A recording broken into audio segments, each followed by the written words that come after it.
Welcome to the Business Growth Spotlight, where we shine the light and talk with business leaders from all over the world who are here sharing their expertise and wisdom so we can all grow together. I'm your host, Heidi Schalk, co-founder of HLH Growth Solutions, where we help businesses scale through outside-the-box visibility and automation strategies. If you're new to the podcast, welcome. Today's a great day for you to be here. I'm excited you're here with us, and stay to the end because I have a special gift for you. Without further ado, I'd like to introduce my guest today, Mr. Steve Rix with Experiment with Play. So welcome, Steve, to the podcast. Hey, it's a pleasure to be here.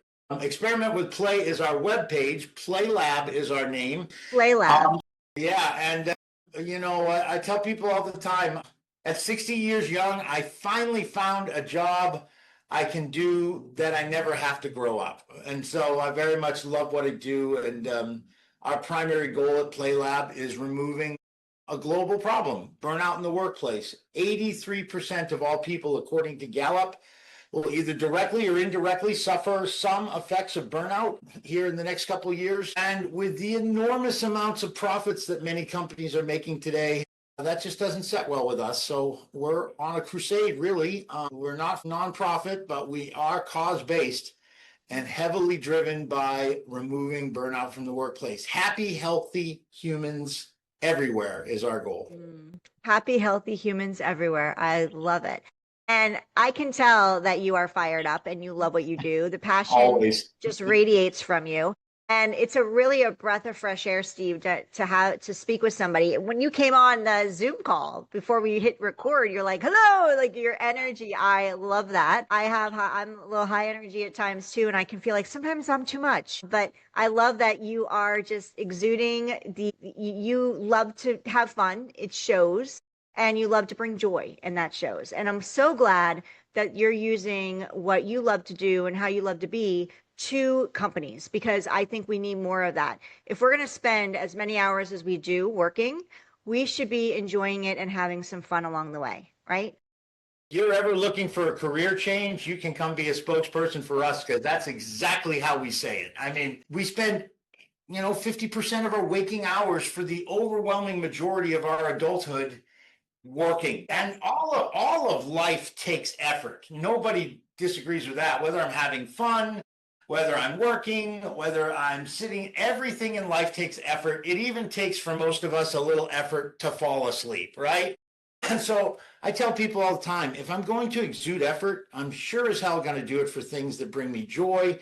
And why not find ways to create highly productive workplaces? I tell people, you engage Playlab, by the time we're done, your people will be as excited to show up on Monday morning as they are to leave on a Friday night. And, I wish people would just understand, business owners particularly, stop and think, happy people are generally your best employees. Absolutely. So, we've been driven by this for over a decade now. We've worked with over 1,000 individuals, and a few years back, we said that's not good enough. How do we scale and work with corporations? We spent the last 2.5 years developing some really exciting and fun tools that are wildly useful for companies, because I know there's one thing all our listeners can agree on. The future of work looks nothing like the past.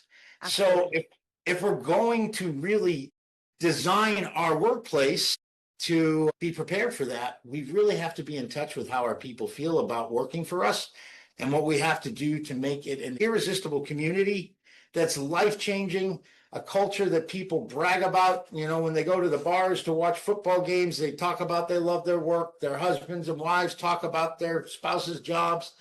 All this is possible. How do I know it? Because years and years ago, somebody wiser than me said, find a job you love and you'll never work another day. So we believe that premise is true. We absolutely have science and data to prove that work and play aren't opposites. And so we are definitely the prophets of play over here at Playlab. Yeah, I love it. And I just feel like it's a no-brainer. And I've only spoken with you for like 5 minutes now. So I feel like, why wouldn't a company want to have you come and support them? And COVID taught us a lot about how fast the space can change and the workplace. And Google did a really good job about bringing in different ways to keep their employees engaged by allowing them to have fun, They brought everything they need into the workspace. So they didn't even have to leave to have that happen. And I think, and that helps Google grow into what it is now. And it also stimulates and what's the word I'm looking for? Just amplifies creativity when you can Absolutely. incorporate, fun and joy and laughter and it just those creativity, for lack of a better word, endorphins or whatever they are, start flowing. And like you said, happy employees create productive and revenue driven companies. So 1000% agree. right. Your example of Google, they were a company, before its time. I mean, they were, if you've ever had the occasion to visit the Googleplex, their headquarters, they have everything from ping pong tables to kombucha machines to, float tanks for sensory deprivation. I mean, they do a little bit of all of it. They give their chief engineers an entire year sabbatical. They come back with a great idea. They fund it. They've always had a prosperity and abundance mindset in the workplace, which I think speaks to why they have become such a global force. However, we don't stop there, because in my book, Play Saves the Day, one of the things I tell people is that play is not just an activity that we set aside. So at Playlab, we don't advocate for recess at work, although that wouldn't be bad. What we do is we remind people that if they reflect on the last time they played, and however they played, it's different for all of us. But for some people, having a dinner party and cooking a meal is play. For others, that's sheer terror and torture. They don't want it to go wrong. Some people, it's being in a softball league, or it's, I live here in Hawaii. The beach is right across the street. It's beach volleyball or hiking in the waterfalls. Play is defined by the user. But here are 5 things our listening audience can detect to know if play is present in their life, the state of play. 1, you're present. You're not thinking about the future. You're not in the past. You're captivated by the moment. 2, you have perfect self-expression. When you're playing, you are not worried about what you say and how you say it. You just say it because you feel it. How many times in the workplace do we regulate because we're afraid of it coming out wrong, right? So perfect self-expression, it goes along with access to innovation and imagination, which you already alluded to. It has perfect motives. There's no underlying manipulation associated with play. And it makes me fully connected to those around me. So it makes me feel psychologically safe. I ask people all the time, tell me any activity I can do to get me in those 5 states that quickly. I can go like this and start saying, remember the game when we were kids? Categories, names of, right? Like these Oh silly yeah, games. I remember that. Yeah. Right? We could do something like that at a conference table, and in a moment, everybody's laughing. We can do something tactile. Some people like to twiddle pens. We can hum. There are so many ways. And when I have those 5 states, perfect self-expression certainly removes a lot of conflict. Connection with others certainly helps with DEI issue. Imagination helps with innovation. Being fully present means I'm engaged. So for us, it's not simply playing, but the experimentation with it helps, to your point, release really cool endorphins. It releases, epinephrine, andamide, all the cortisol, dopamine. When I'm curious, I have huge dopamine rushes. That kind of reward system attached to a well-engineered workplace that's relaxed and playful, they will outperform rigid workplaces every single day. So good. I love that you brought up the fact that play looks different for each person. And I That's think right. that's important. And as a mom, when you're saying that, I'm even thinking that what I want to do with my kids that's fun for me, I'm realizing now when they're like, it Come may on, just look mom. totally right. It looks totally different for them. So that's a great reminder as a mom too. But for businesses, yeah, like the play for all of your team members could look different. So it's a matter of finding, just being creative, getting experimental, and just opening those Yes. doors to that conversation. So what inspired you to create Play Lab, and who's it for? Who are the businesses that you work with? Well, let's work in reverse order. We are industry agnostic, meaning we'll work with any company where leadership has clearly expressed their commitment to their people. And how do we see that? We see it in their mission statements, in their vision for their future, and oftentimes their core values. We're working with a company now that has 1,800 employees across 15 restaurant locations. We're focused on their managers. They're 60 years old, so they have a long history. But with long history, sometimes come bad habits that need to change. One of their core values says, if it's not fun, we're not doing it right. That was an easy pathway for us to know we would get along well, right? And sometimes it's just the heart and soul of the CEO. He or she has a vision to care, and that care leads to curiosity about how they can really amplify what they do. We have seen a trend in certain industries, but again, we'll work with anyone who puts people over profits, because that actually makes profits go higher. How do we get there? That's an interesting story, and I can tell it in just a couple minutes. It's every time I tell it, I get a little teary. I moved to Hawaii under the most negative of circumstances. I had my second failed marriages. And in between those failed marriages, I had had two great business opportunities, one with 700 people that we were taking public, and the market collapsed and we were in the mortgage business. And I had to file a $7.5 million bankruptcy, and that company went under. During that same time, I also said no to an opportunity to put a little bit of money, just a little, in a ride share company. Who would have thought? Uber. I was offered to be one of the first investors. I passed. I was offered 100 Bitcoin at $100. I passed. And then I became the CEO of a publicly traded gold mining company. I had over 30 million shares. We took it from 1 cent to $1.50. You do the math. We got hostily taken over. I got pushed out, and they mismanaged the company. I lost over $100 million in just 5 years. So I'm sitting on the beach in Hawaii, 90 straight days, absolutely depressed, none of the energy you see today, wouldn't talk to a soul. And two kids came up to me and asked me a question that changed the course of my life. They said, "Hey, mister, you want to play?" And I remember thinking, I haven't talked to anyone in 90 days, not even answering my kids' calls. I was just deeply depressed, emotional tank empty. Mental pliability gone, the master key of possibility I had thrown away and crushed. And so I said yes. And we danced in the waves for 15 minutes. We built a sandcastle they thought was epic, and off they went. But I got to tell you, Heidi, something remained, and it has changed the course of my life. I thought, wait a minute, I have a smile on my face now. I thought, wait, I found that master key of possibility. All of a sudden I was thinking, all sorts of things were possible. And it occurred to me that if play could do that on accident and in an instant, what would happen if I dedicated the rest of my life to experimenting with play, literally, for every challenge that existed in my life: relationships, finance, health, and of course, business.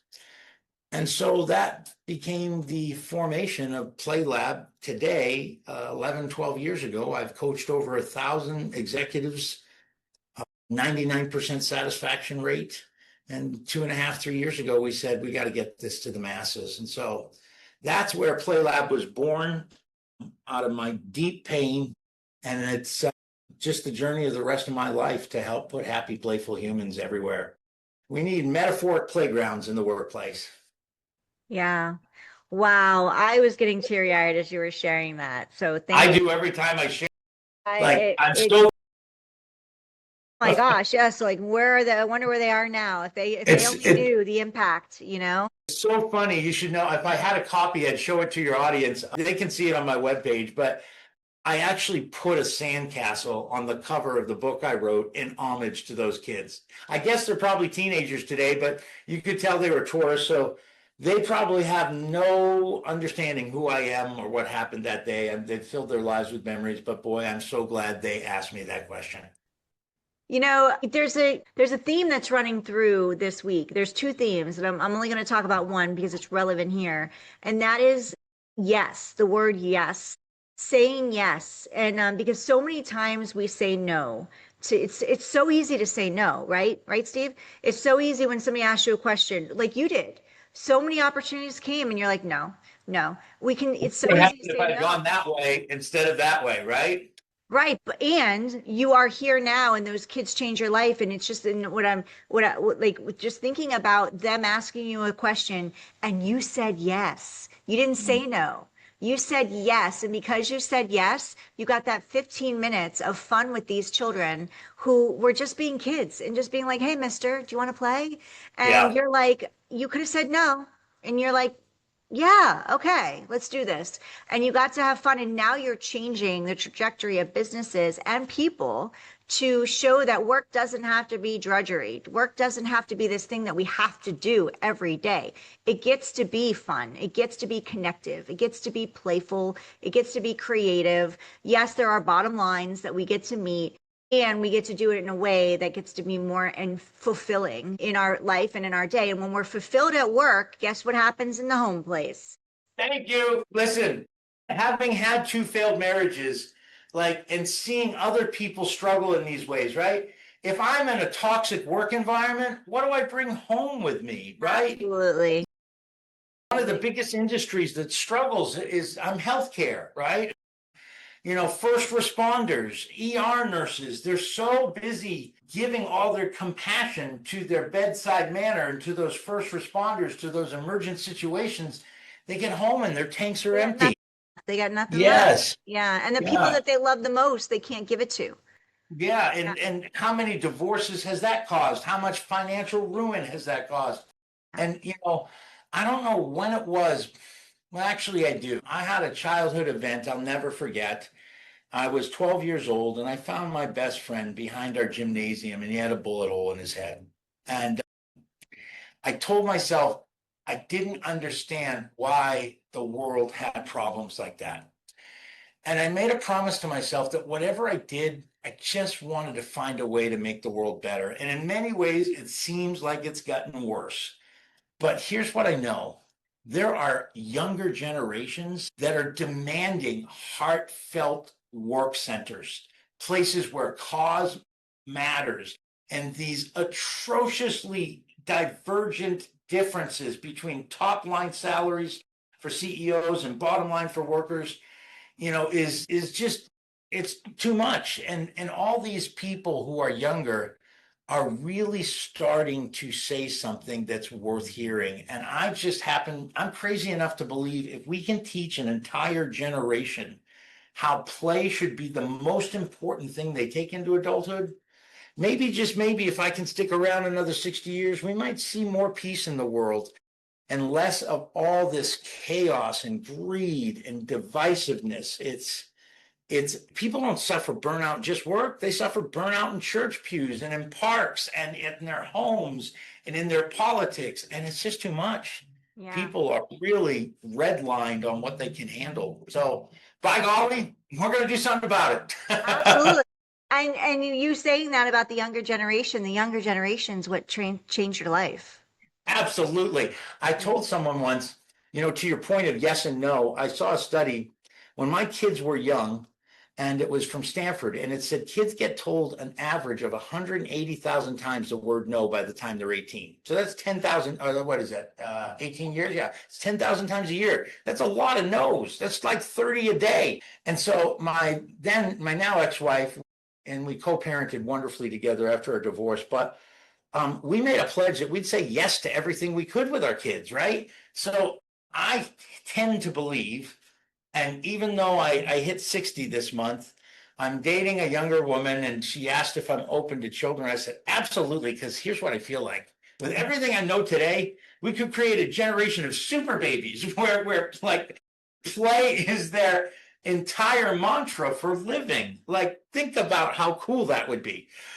It'd probably keep me alive a lot longer. But like, and I'm half facetious, but not really. Like, if I knew what I knew now about the importance of play, man, and my kids really got it without me even teaching it. I'm so proud of them. One's an executive producer in Hollywood at 34. Wow. The other is a freelance guy, but between them, they have centered their work around play, and they're two of the happiest, most responsible young people I've ever met. And at the core of both of them, in very different ways, one's very religious, one's kind of agnostic, but they, like, my daughter is in Africa all summer giving half of her salary from her big entertainment job to building wells. Like, That's beautiful. that's the future. Those are the kind of people we want leading the way, right? Yeah, absolutely. So, Steve, when companies come to you, what are the most common challenges that they're experiencing around innovation and culture and communication or growth? Sure. Clearly, we focus on the people side. I know we'll touch a Yeah. little on tech here in a few minutes, but our focus is human capital. For a long time, human capital was put on the debit side of the balance sheet. They're just a cost to have humans, right?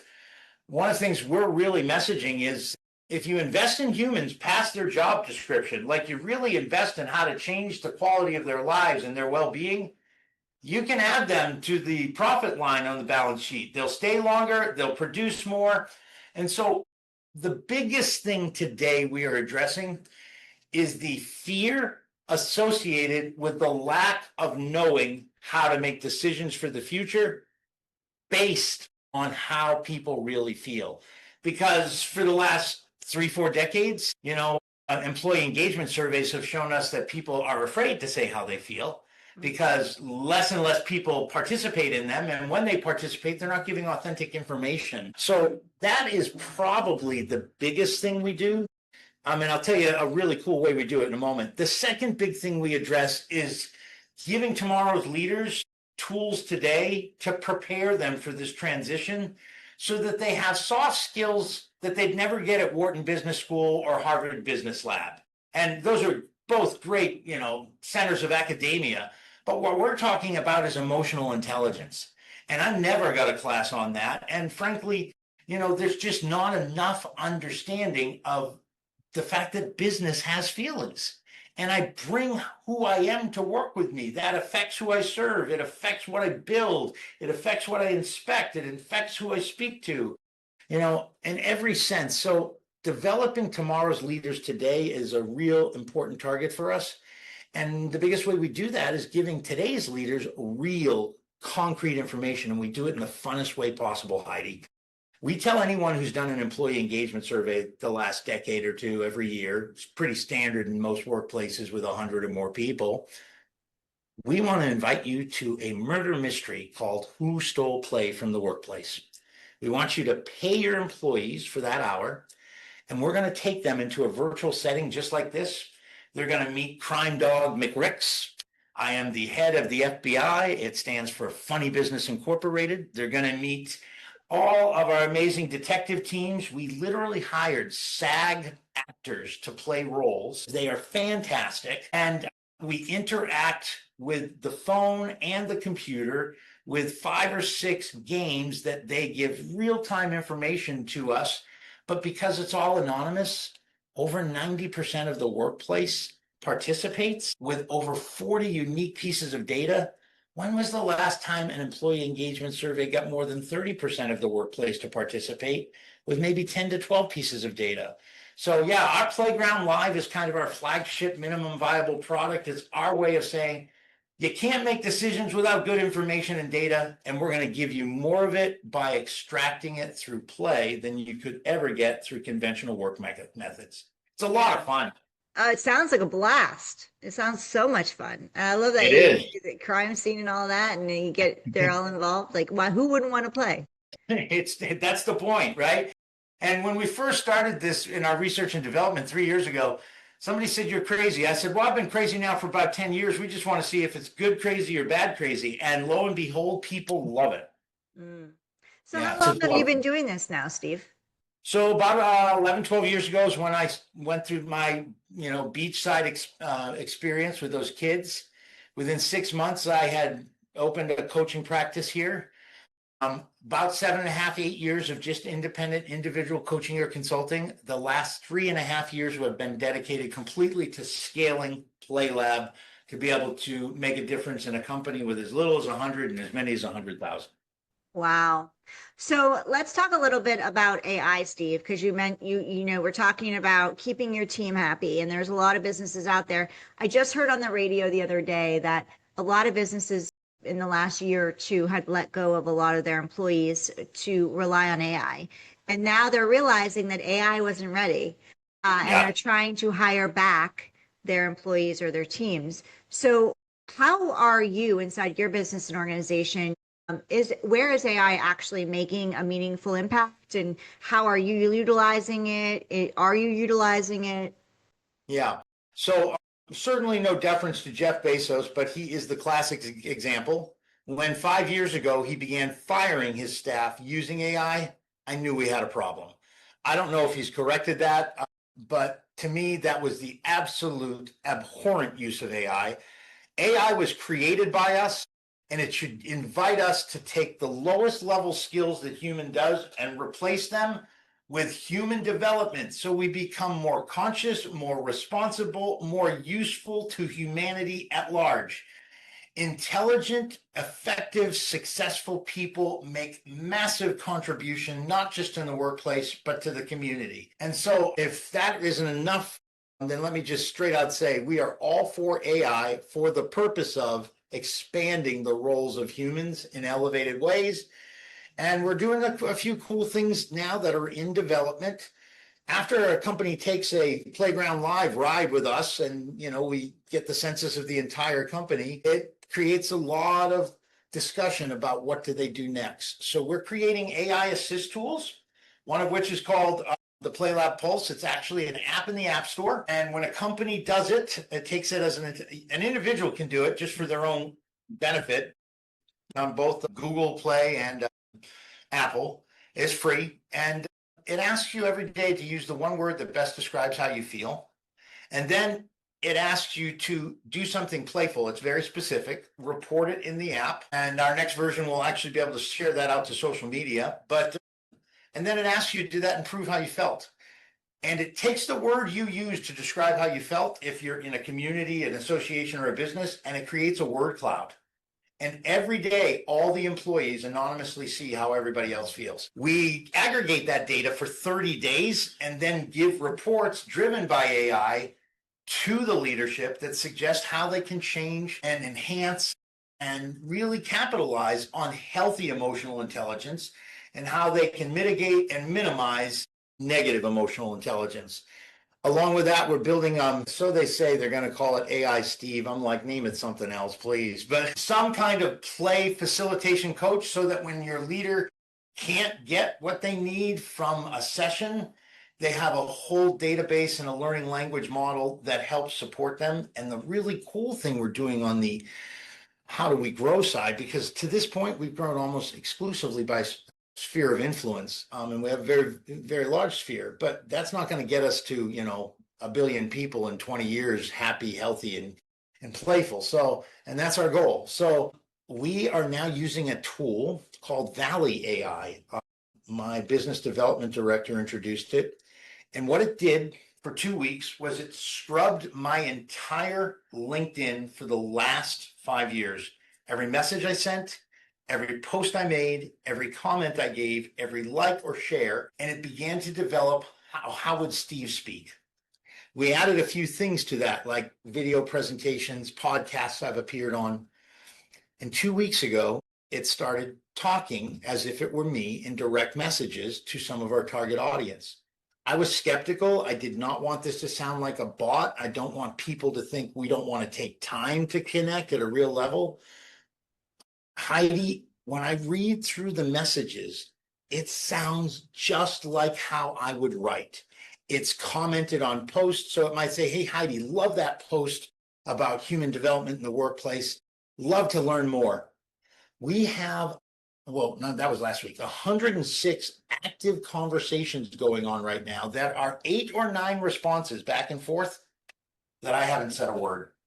We have now 7 of those set up for appointments next week. We've had 2 this week. All I did was look at the dialogue, go into the appointment, and at the end, they said, thank you so much for reaching out. We're really excited about where this could go. And the reality is, I didn't reach out. So to me, it's now given us proof that AI can pick up and detect the empathy and the passion that I share and reflect that in a way that we're really confident about the utilization of this tool and how it will affect our growth curve. We're careful in our growth early. We don't want too much too soon, but this is very encouraging for us. I certainly encourage anybody looking for an advantage to take a look at Valley AI. It's remarkable. It does way more than Claude and some of these other things out there. Super, super good.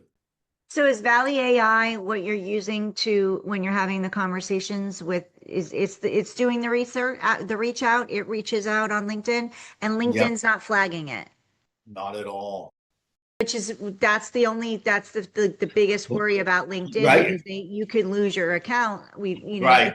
If they flag you as a bot. So that's good news. Yeah, It's great to it's hear. really great news because they think it's me, Yeah. and it's remarkable. And of course, it's also very measured, right? It's not like we send out 1,000 of these. Yeah, you're very We, careful how many you're yeah, sending out at a time. Like you need to be smart about it. Anything you use, AI tools, when yeah, you're doing cold outreach, if you're doing emails or you're anything, you need to be smart about knowing your parameters yeah, so that you're not flooding the system where it shuts you down. Um, 100%. yeah, and I love that you shared that it's sounding like you because we have an SDR that we use too in our reach out and it really like just handles everything and it'll Mhm. escalate it if we need to take over, my team needs to take over, it will escalate that and we'll just slip in and but it knows us like the back Yeah. of our hand. So It's and I set, love it's that set you shared that. appointments for us, and that's Yes. that's the That's outcome, right? Yes, Yeah. absolutely. And we have an AI receptionist that we use for companies. And one company reached out who was working with a funeral home, and it needed to sound empathic, like have empathy when for these people who are calling. And I was nervous. I'm like, I don't know what we're. Right. And once we ran the demo and everything, we were all of us, the client, us, we were all blown away at the empathy that she showed for this potential customer calling about the death of their loved one and wanting to book a funeral. Like it's amazing how fast and how much it's evolved in the past 2 months, even. For sure. So to amplify what you just said, while Playlab takes 95% of my time, over the years you meet people, you help projects move along, and I'm involved in a global water project that could revolutionize things. But I'm also involved in a company called Family Time Capsule. They have developed a tool. So prior any point prior to death, a cognizant person whose well-being, who wants to forward think about helping their loved ones when they pass, goes to FTC, answers about 200 very simple questions about them, does a video, gets an audio recording. FTC builds an entire model of that person with those questions that allows, after their passing, their relatives to interact in real-time conversation with that avatar so that in your passing, your presence, though through AI, helps your loved ones grieve. Crazy amazing. I When I love heard, that. yeah, right, because any decided advantage we can get to cope with that which is difficult, this is how technology should be used. Yeah, I wish this was around just even 3 years ago, 4 years ago, before my grandmother passed. It would have been And amazing. same me, my dad passed 2 years ago. I miss him every day. I know. I'm like, if I had just one more conversation, I just want to hear. I have her voicemails I listen to every now and then. I'm like, I just want to hear her voice and see her one last Mhm. time. And this isn't crazy that you shared this because I just heard this or I dreamed about it like yesterday. Something about like, us being able to communicate with a loved one after they're gone through an avatar or through this. So that's crazy that you just mentioned that. As they get into first phase launch, I'll be sure to connect you. It's super Yes, exciting. yes, I would love to learn more. Absolutely. Because, I have my mom, my father, like me for my children. Yeah, I would do it now and then we keep doing it every 5 years. that's right. That's right. That's the idea. Yeah, Yeah. so you keep doing it. So let's talk about Steve, your growth before I run out of time. Like, what are you doing to get in? Like, okay, so you just shared a little bit about how you're getting in front of your customers is through LinkedIn. You're also on podcasts because you're here. But are there other things that you're doing outside of those two platforms or two Yeah, strategies in order for to get in sure. front of your potential clients that's working? And Yeah. on the flip side of that coin, is there anything that you've done that you tried that just didn't get the ROI that you had hoped for? Well, keep in mind, in my coaching practice, it was so successful, I didn't spend a dime on marketing. Nice. Over 1,000 people referred to me, right? That whole concept is what made me say, let's make this a corporate entity and go after big companies. But going after big companies is not the same thing, right? The sales cycle is longer, and the process of communicating a very unique message. Hey, throw play in the workplace when 90% of business owners think play and work are opposites. That's a big ask. So, I will tell you a couple things. One, we've used any speaking platform we can get anywhere to talk about it. And what we found is the receptivity is amazing. So any business owner needs to understand that visibility is the first step to credibility, especially if they're bringing something new to the workplace, like FTC, like Playlab. And so practically speaking, we've spent the last 2.5 years of research and development, taking every speaking gig we can get, going every networking event we can go to, constantly refining our message. So that's helped us avoid spending money. Like, we've raised $500,000 over the last 3 years. Some of it came later than I initially wanted, and yet in retrospect, I'm glad it didn't come back then. I might have spent it on something that never would have worked.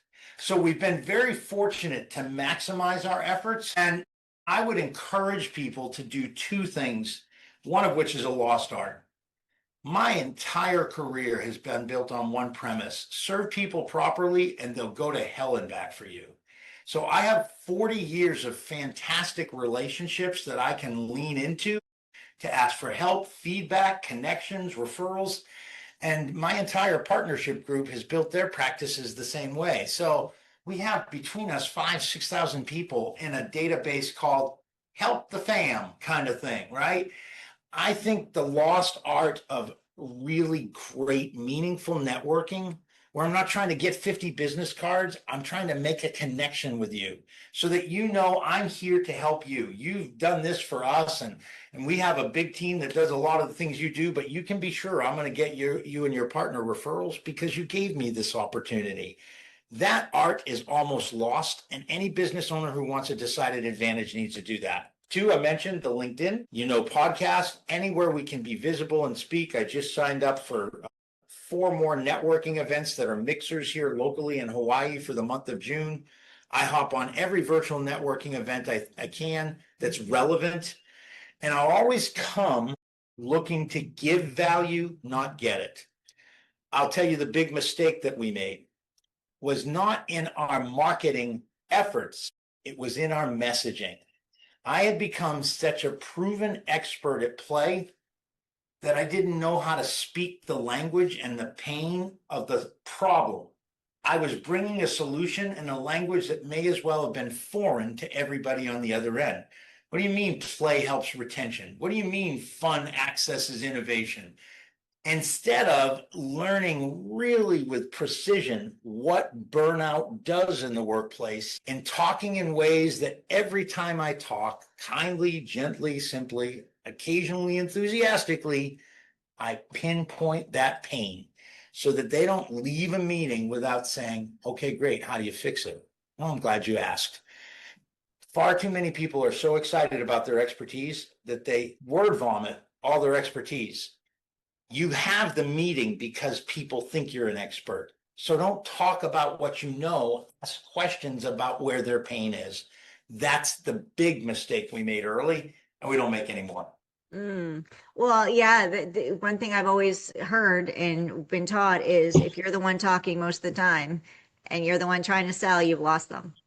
Yeah, telling is selling. Asking questions is really building a trust-based consultative relationship. Yeah. And it shows that you really care about what you want to know because you want to see if you can truly help them. Because the more you That's know, right. and if it's not a fit, it's not a fit, and that's okay. We're not trying to pry a square peg into a round hole, right? So I love the share that you shared about the visibility and you're doing all those things to get out there. Like you're saying yes to all these opportunities, and the visibility brings credibility, which is absolutely true. So, and we can throw spaghetti at the wall and hope things stick, right? So how do you Not advisable. what? Not advisable. Not advisable. So how Yeah. do you stay strategic in what you choose and where you're placing your time to be visible?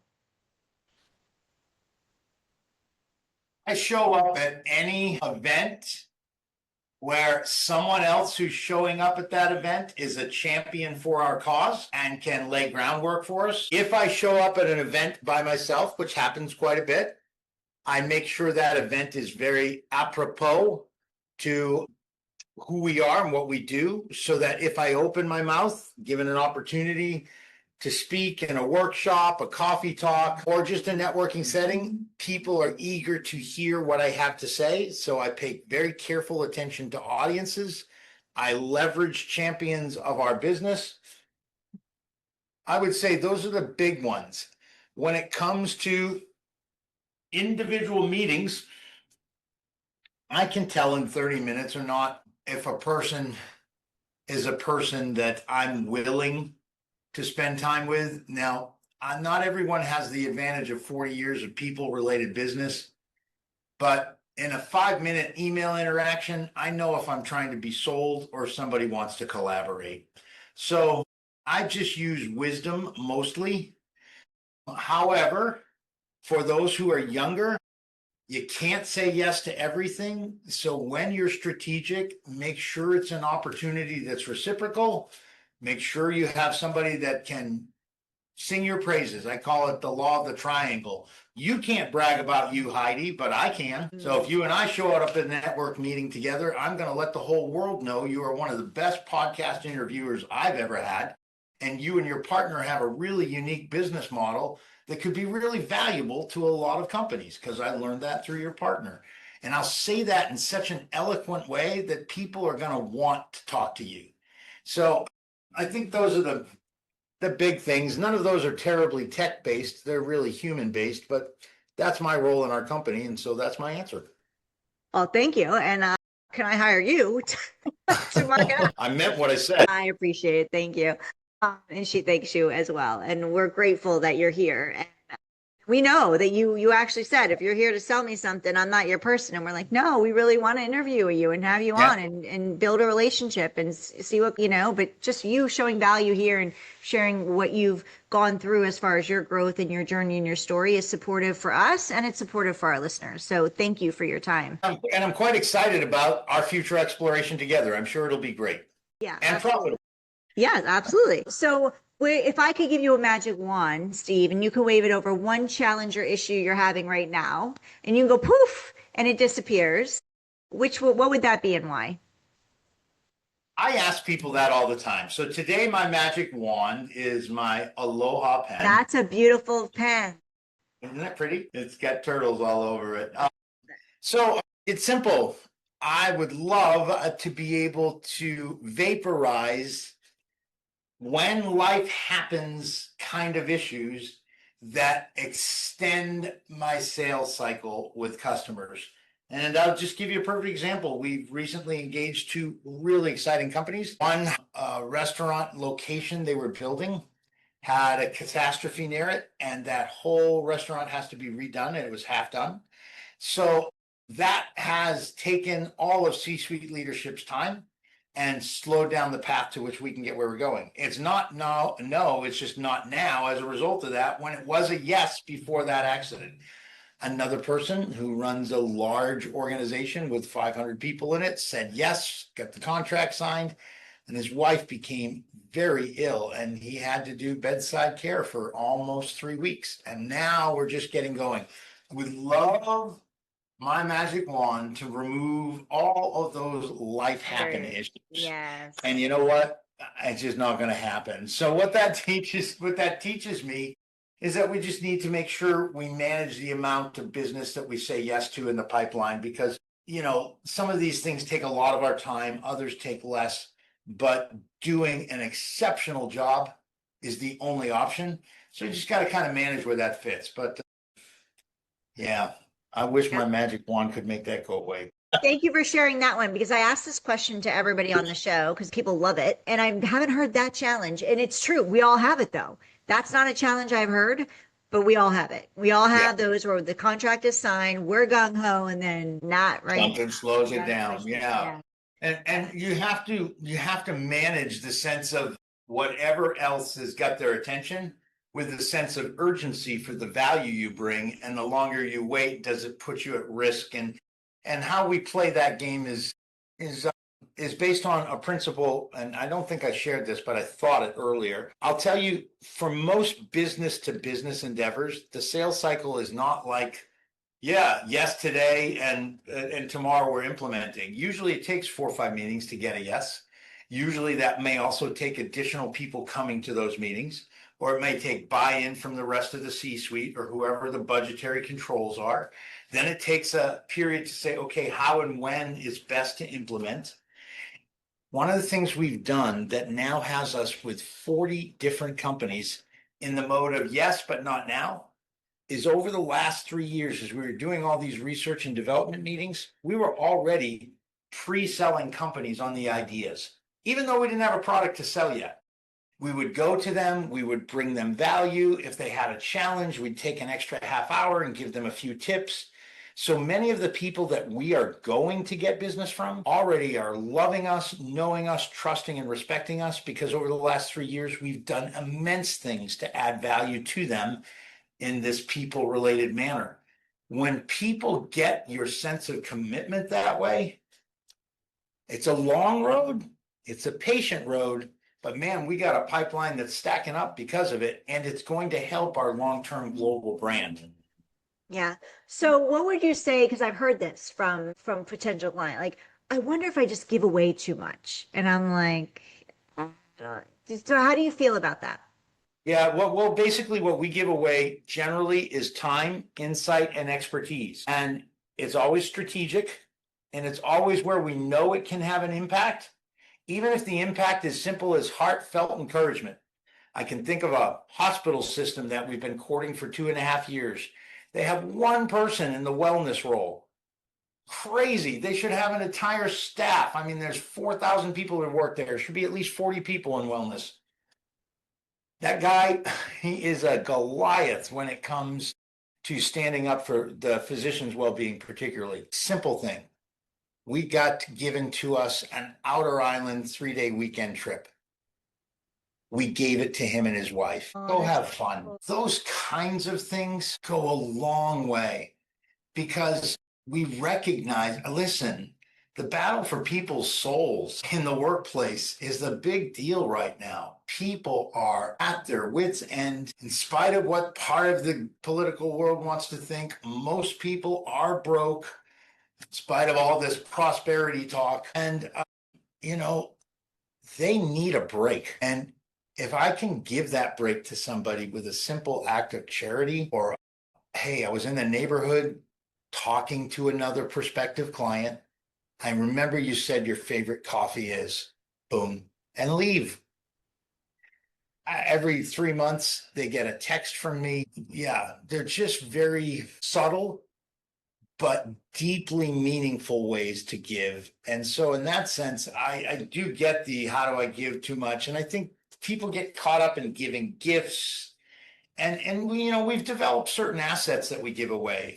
Our app is free. We have a half a dozen games that people can use to gain some insights. We give all that away free. Everything we do is open sourced. So that is the mantra of Playlab in general. There is no fee to be on the playground. So, that mentality affects how we approach profit and investment of time as well.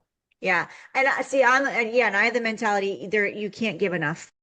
Because the more you give, the more value you're going to provide. And there's going to be people that just won't work with you. Either it doesn't resonate or they just don't have it in the budget. And there's other people that love the free content and they can't implement. So they need you. So but we're here at the end of the day, like you said, and what your whole mission, as you've shared, is just supporting. Let's just support each other. We're better together. We're going to grow together. And we're not here to step on any toes. We're not here to climb the highest to the top ladder. We're all in this together. We're living on the same planet. Let's do the best we can and do it in a cohesive way that's loving, joyful, and playful. The giver's gain is literally the giving. It's not the giver's gain and maybe I get later. It's just the giving. Yes. And I love the phrase that I try to live by: give to give, don't give to get.